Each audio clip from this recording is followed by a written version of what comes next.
Medical രംഗത്ത് അത്യപൂർവ നേട്ടം സ്വന്തമാക്കിയിരിക്കുകയാണ് എറണാകുളം മെഡിക്കൽ ട്രസ്റ്റ് ആശുപത്രി. 9.5 കിലോ ഭാരമുള്ള വൃക്ക ശസ്ത്രക്രിയയിലൂടെ വിജയകരമായി നീക്കം ചെയ്തു. പാലക്കാട് സ്വദേശി അബ്ദുള്ളൽ അറാഫത്താണ് ശസ്ത്രക്രിയയ്ക്ക് വിധേയനായത്. 42 വയസ്സുള്ള യുവാവിന്റെ 9.5 കിലോ ഭാരം വരുന്ന വൃക്ക എറണാകുളം മെഡിക്കൽ ട്രസ്റ്റ് ആശുപത്രിയിൽ വിജയകരമായി നീക്കം ചെയ്തു. കുമിളകൾ നിറഞ്ഞ് ജീവന് ഭീഷണിയായ നിലയിലായിരുന്നു വൃക്കയുടെ അവസ്ഥ. പാലക്കാട് സ്വദേശിയായ അബ്ദുൾ അറാഫത്താണ് ശസ്ത്രക്രിയയ്ക്ക് വിധേയനായത്. 2024 ഡിസംബർ 2-നായിരുന്നു കിഡ്നി നീക്കം ചെയ്യാനുള്ള ശസ്ത്രക്രിയ മെഡിക്കൽ ട്രസ്റ്റ് ആശുപത്രിയിൽ നടന്നത്.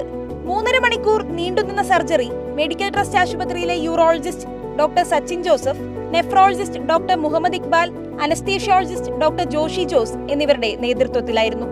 രണ്ടാമത്തെ വൃക്കയും നീക്കം ചെയ്ത് സുഖം പ്രാപിച്ചു വരുന്ന അബ്ദുൾ അറാഫത്ത് വൃക്ക മാറ്റിവെക്കൽ ശസ്ത്രക്രിയയ്ക്ക് തയ്യാറെടുക്കുകയാണ്. ലോകത്തിൽ തന്നെ ആദ്യമായാണ് ഇത്രയും സങ്കീർണമായ വൃക്ക നീക്കം ചെയ്യൽ ശസ്ത്രക്രിയ നടന്നിട്ടുള്ളതെന്നും മെഡിക്കൽ രംഗത്ത് ഇതൊരു അപൂർവ നേട്ടമാണെന്നും വിദഗ്ധ സംഘം പറയുന്നു. റിപ്പോർട്ടർ, കൊച്ചി.